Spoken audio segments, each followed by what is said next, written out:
आलू कीमा बनाते वक्त आपका कीमा भी पानी छोड़ देता है। आलू गलकर टूट जाते हैं और वो रेस्टोरेंट जैसा चटपटा जायका ही नहीं आता। तो आज की रेसिपी आप लोगों के लिए है। इस वीडियो में आपके साथ वो तमाम छोटी छोटी सी टिप्स शेयर करूंगी जिससे कीमा बिल्कुल परफेक्ट बनेगा और आलू प्रॉपर टेंडर होंगे। आज हम बनाएंगे बहुत ही मज़ेदार खुशबूदार हैदराबादी आलू कीमा, जो दिखने में इतना लजीज लग रहा है तो खाने में उससे कहीं ज़्यादा टेस्टी है। और इस रेसिपी की सबसे अच्छी बात यह है कि इसमें ना ही कोई फैंसी इंग्रेडिएंट इस्तेमाल होगा और ना ही मुश्किल मसाले की ज़रूरत पड़ेगी। घर में मौजूद बिल्कुल बेसिक मसालों और आसान तरीके से आलू कीमा तैयार हो जाएगा, लेकिन इसका जायका बिल्कुल रेस्टोरेंट स्टाइल जैसा रिच, चटपटा और ज़बरदस्त होगा। तो अगर आप भी घर में मौजूद चीज़ों से रेस्टोरेंट स्टाइल हैदराबादी आलू कीमा बनाना चाहते हैं तो वीडियो को एंड तक ज़रूर देखें। तो चलें फिर शुरू करते हैं इसको बनाना। बेहद टेस्टी आलू कीमा बनाने के लिए मैंने एक प्रेशर कुकर में डाला है आधा कप जितना कुकिंग ऑयल। यहाँ मेरे पास कुछ साबित खड़े गरम मसाले हैं जिसमें एक दालचीनी का टुकड़ा है, 4 लौंगे हैं, एक बड़ी काली इलायची है, 1 टीस्पून जीरा है, एक तेजपत्ते का इस्तेमाल किया है। इसके अलावा 5 से 6 साबित काली मिर्चें इसमें ऐड की हैं। इन तमाम खड़े गरम मसालों को ऑयल में कुछ सेकंड्स के लिए क्रैकल करेंगे ताकि इसकी खुशबू और इसका फ्लेवर इसमें अच्छी तरह से रिलीज हो जाए। इन मसालों को आपने ओवरकुक नहीं करना, सिर्फ कुछ सेकंड्स के लिए फ्राई करना है। यहाँ मेरे पास 2 मीडियम साइज़ की बारीक स्लाइस में कटी हुई प्याज हैं। ऑयल में इनको मैंने डाल दिया है और अब इन प्याज को मैं इतना फ्राई करूंगी कि इसका कलर यहाँ पर चेंज होकर ट्रांसलूसेंट हो जाए, प्याज थोड़ी सी सॉफ्ट हो जाए। प्याज को ज़्यादा कलर नहीं देना, ज़्यादा कलर देने से आलू कीमे का कलर गहरा हो जाएगा, जिससे इसका असल हैदराबादी जायका भी चेंज हो जाएगा। जैसे ही यहाँ पर प्याज सॉफ्ट हो जाएगी, इस पॉइंट पर मैं इसमें ऐड कर दूंगी 2 टेबल स्पून अदरक और लहसुन का पेस्ट। पेस्ट डालने के बाद इसे प्याज और मसालों के साथ अच्छी तरह से मिक्स करते हुए भूनेंगे। इस स्टेज पे गैस का फ्लेम आपने मीडियम रखना है और पेस्ट को उस वक्त तक भूनना है जब तक अदरक लहसुन की जो कच्ची स्मेल होती है वो ख़त्म ना हो जाए और ऑयल इसमें से अच्छी तरह से सेपरेट नज़र ना आने लगे। यहाँ मैंने लिया है 750 ग्राम बीफ का कीमा। आप इस रेसिपी को मटन के कीमे के साथ भी तैयार कर सकते हैं। कीमे को मैंने बहुत अच्छी तरह से वॉश कर छन्नी में रखा था ताकि इसका एक्स्ट्रा पानी, ब्लड वगैरह जो भी हो वो निकल जाए।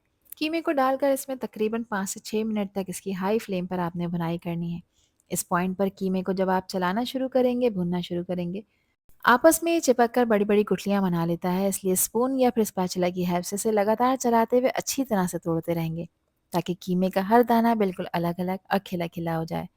इस स्टेज पे गैस का फ्लेम आपने मीडियम हाई रखना है और कीमे को बिना ढक्कन लगाए अच्छी तरह से भूनना है। इस स्टेज पे कीमे में से पानी रिलीज होना शुरू हो जाएगा तो मीडियम हाई फ्लेम पे लगातार चलाते हुए आपने इसकी भुनाई करनी है ताकि ये पानी इसमें से ड्राई हो जाए। स्पाइसेस में ऐड कर रही हूँ 1.5 टीस्पून नमक, 2 टीस्पून मैं इसमें पिसी लाल मिर्चें ऐड कर रही हूँ और नमक और मिर्च की क्वांटिटी आप हमेशा अपने टेस्ट के अकॉर्डिंग रखा करें, जितनी खाना आप पसंद करें। क्वार्टर टीस्पून इसमें हल्दी का पाउडर शामिल करेंगे। 1.5 टीस्पून इसमें मैंने धनिए का पाउडर ऐड किया है और हाफ टी स्पून इसमें ज़ीरे का पाउडर डालकर इसको अच्छी तरह से भून लेंगे मसालों के साथ। मसाले इस वक्त कच्चे हैं, इनकी भुनाई करना बेहद ज़रूरी है ताकि मसालों की जो रॉ स्मेल है ये बिल्कुल ख़त्म हो जाए और ये मसाले कीमे के ज़र्रे ज़र्रे पर अच्छी तरह से कोट हो जाएं। भुनाई करते हुए अगर ये मसाले जलने लगें या लगने लगें तो आप इसमें थोड़ा सा पानी ऐड कर कर इसकी भुनाई कंप्लीट कर सकते हैं। एक साथ ज़्यादा पानी बिल्कुल भी ऐड नहीं करना, सिर्फ 2 से 3 टेबल स्पून पानी इनफ होगा। मसालों की मैंने यहाँ पर भुनाई कर ली है और इसमें मैंने 3 मीडियम साइज़ के टमाटर ऐड किए हैं, जिन्हें मैंने क्यूब्स में कट कर लिया है। टमाटर ऐड करने के बाद कीमे और मसालों के साथ इनको अच्छी तरह से मिक्स करेंगे और मीडियम फ्लेम पर इनकी भी भुनाई शुरू करेंगे। शुरू में टमाटर थोड़े से सख्त नज़र आएंगे, लेकिन जैसे-जैसे ये गर्म होंगे अपना पानी रिलीज़ करेंगे और सॉफ्ट होना शुरू हो जाएंगे। इन्हें स्पून की हेल्प से दबाते हुए लगातार चलाते हुए आपने भूनना है ताकि टमाटर जल्दी गलकर मसाले में अच्छी तरह से शामिल हो जाएं।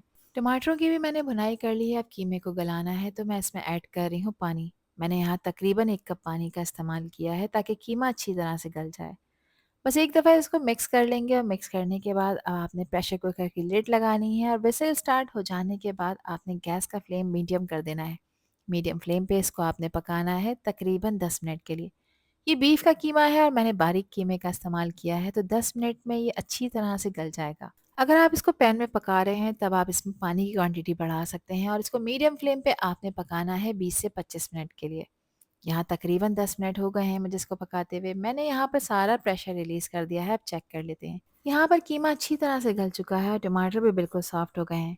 अब प्रेशर कुकर में जो थोड़ा सा पानी मौजूद है इसे मीडियम हाई फ्लेम पर ड्राई करते हुए कीमे की एक बार फिर से अच्छी तरह से भुनाई करेंगे साथ ही स्पून की हेल्प से टमाटर को हल्का-हल्का सा प्रेस कर कर मैश करते जाएँगे ताकि इनके जो बड़े-बड़े पीसेज़ हैं ये बाकी ना रहें और ये कीमे और मसालों के साथ अच्छी तरह से घुल-मिल जाए। टमाटरों को प्रॉपर मैश करने से मसाला स्मूथ बनेगा, हर दाना मसाले में अच्छी तरह से कोट होगा और आलू कीमे में टमाटर बिल्कुल सेपरेट नज़र नहीं आएँगे। इस पॉइंट पर कीमे को लगातार चलाते हुए भूनेंगे ताकि कुकर की बेस में ना लगे। इसे उस वक्त तक भूनेंगे जब तक कि सारा एक्स्ट्रा पानी इसमें से ड्राई ना हो जाए। मसाला थिक होकर कीमे के साथ अच्छी तरह से कोट हो जाए और ऑयल दोबारा साइड्स पर नज़र ना आने लगे। साथ ही इसको रिच और क्रीमी टेक्सचर देने के लिए मैंने इसमें डाला है 3 टेबल स्पून दही, जिसे मैंने अच्छी तरह से फेंट लिया था। अच्छा, दही ऐड करते वक्त हमेशा गैस का फ्लेम लो कर दिया करें या फिर ऑफ कर दिया करें और लगातार इसको फ़ौरन चलाया करें ताकि इसमें किसी भी तरह के लम्स ना बने। दही ऐड करने के बाद गैस का फ्लेम अगेन मीडियम करेंगे और कीमे को लगातार चलाते हुए अच्छी तरह से मिक्स करेंगे। शुरू में दही में से थोड़ा सा पानी रिलीज होगा और मसाला हल्का सा नज़र आएगा, लेकिन इसे भूनते रहेंगे तो ये यहाँ पर स्लोली कीमे और टमाटर और मसाले के साथ अच्छी तरह से घुल मिल जाएगा। दही टमाटर की मैंने भुनाई कर ली है और अब इसमें मैंने ऐड किए हैं 3 मीडियम साइज़ के आलू, जिन्हें मैंने मीडियम साइज़ के क्यूब्स में कट कर लिया है। आलू ऐड कर कर इनको कीमे और मसाले के साथ अच्छी तरह से मिक्स करेंगे ताकि हर क्यूब पर मसाले की प्रॉपर कोटिंग आ जाए। अब मीडियम फ्लेम पे आलू को कीमे के साथ 3 से 4 मिनट तक के लिए भून लेंगे। दरमियान में इनको आपने आहिस्ता-आहिस्ता से चलाते रहना है ताकि आलू टूटे नहीं और कुकर की बेस में भी ना लगे।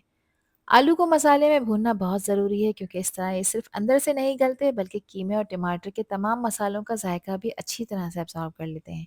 अब आलू को गलाने के लिए मैंने इसमें तकरीबन 1 गिलास पानी ऐड किया है और सब चीज़ों को एक बार एक दफ़ा मिक्स कर लेंगे। पानी आप अपनी ज़रूरत के अकॉर्डिंग इसमें ऐड कर सकते हैं। मैं इसे बहुत ज़्यादा शोरबे वाला नहीं बनाना चाहती क्योंकि हैदराबादी आलू कीमा हल्का सा ड्राई और भुना-भुना ज़्यादा मज़ेदार लगता है। बस इसे कवर करेंगे, कवर कर कर लो फ्लेम पे आपने इसको तकरीबन 10 मिनट के लिए गलाना है ताकि आलू प्रॉपर टेंडर हो जाए। यहाँ लो फ्लेम पे मैंने इसको 10 मिनट के लिए पकाया है, आलू बिल्कुल परफेक्टली गल चुके हैं। मैं नाइफ़ की हेल्प से एक आलू को यहाँ पर चेक भी कर लेती हूँ। ये अंदर तक सॉफ्ट हो चुके हैं और बहुत आसानी से कट हो जाएँगे। लेकिन इसकी शेप अभी आप देखें बिल्कुल मेंटेन है। आलू इसी तरह से गलाना है, अगर ये ओवरकुक हो जाएँगे तो टूट कर कीमे में मिक्स हो जाएँगे। अब आखिर में अच्छी खुशबू और फ्रेश फ्लेवर के लिए इसमें मैंने 3 से 4 हरी मिर्चें ऐड की हैं। साथ ही इसमें हाफ टी स्पून घर का पिसा हुआ खुशबूदार गरम मसाला ऐड करेंगे और लास्ट में इस पे स्प्रिंकल कर रही हूँ मैं बारीक कटा हुआ हरा धनिया। इन तमाम चीज़ों को बहुत ही हल्के हाथ से कीमे के साथ अच्छी तरह से मिक्स कर लेंगे ताकि हरी मिर्च, गरम मसाले और हरे धनिए की खुशबू पूरे कीमे में प्रॉपर फैल जाए और आलू के क्यूब्स टूटे भी नहीं।